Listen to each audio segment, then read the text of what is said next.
Magandang hapon mga kababayan, no? Naririto po yung mga taga JDT. Ayan at nag-alis po sila rito. So kasi yung project ko dito, no, na magla-landscaping ko rito.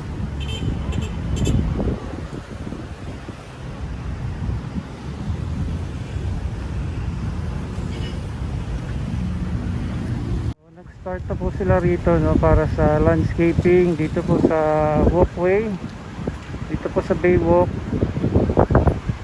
Ayan, so sana po natin yung mga iba't ibang uri ng halaman na kanilang ilalagay po dito. Plus sila din po yung maglalagay ng bako dito. May tatayo po silang bako dito. Yan sa mga area na yan.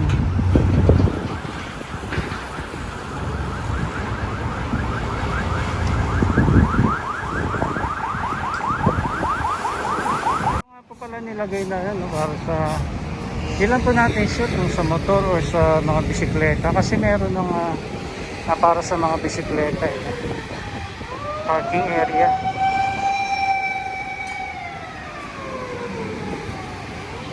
Tapos dyan lamang po yung ginagawang comfort room. Yan dyan. At silipin po natin dito.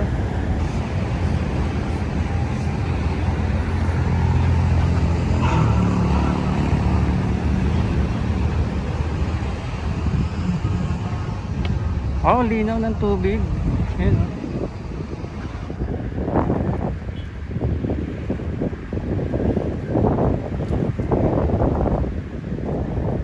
Linaw.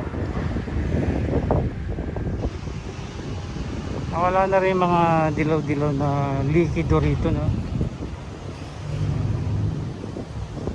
Ito yung mga kasama natin vlogger dyan. Si Miss July, Saksi Engineer Berto.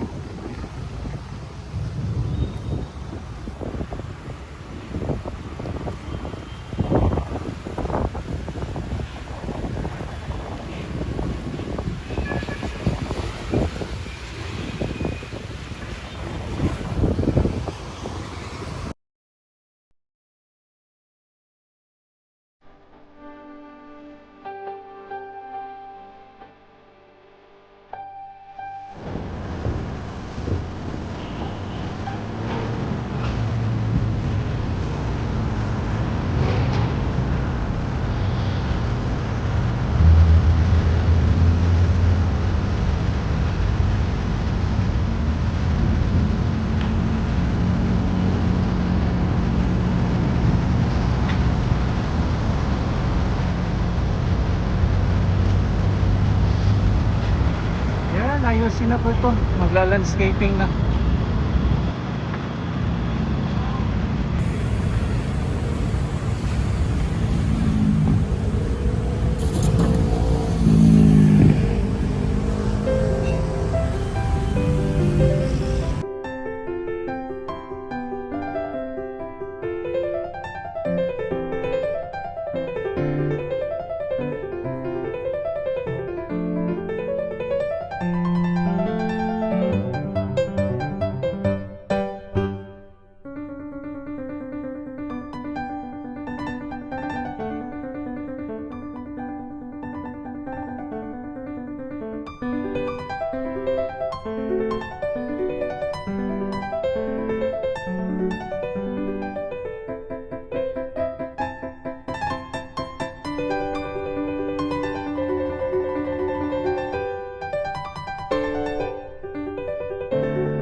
Okay, ito po yung mga area na meron ng nalagyan ng geotextile fabric, tapos nalagyan na rin nila ng pabigat.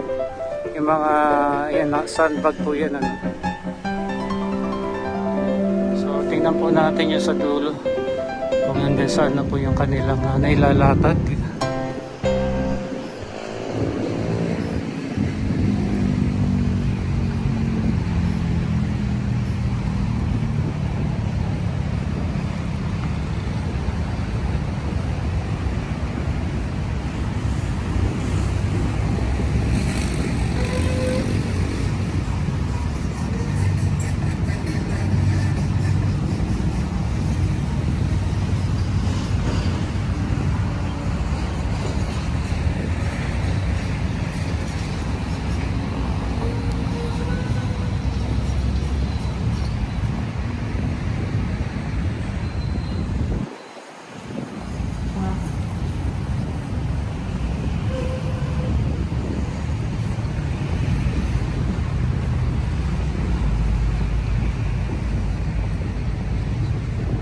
Okay, dito na oh. Ito sa may Remedios na tong ano.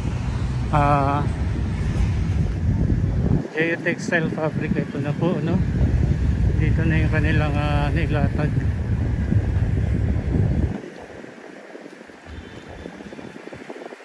Okay, daming ibon, no? Pahinga lang muna siguro.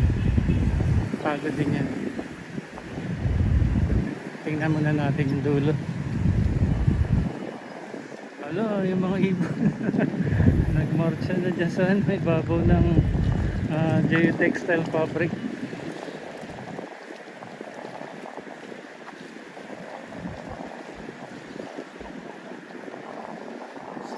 So dito po natin nakita yung pinakalas na paglalagay nila ng YouTube, no?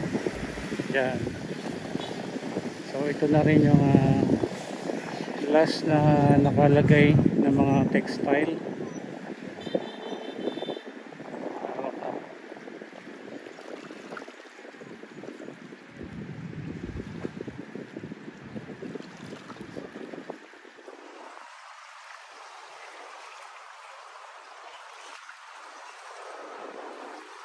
So yung mga pinagkainan po natin, ano, especially yung mga bumibisita po rito.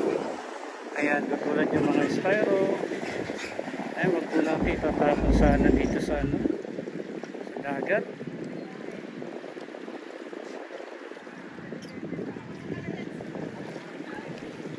Kaming ibon.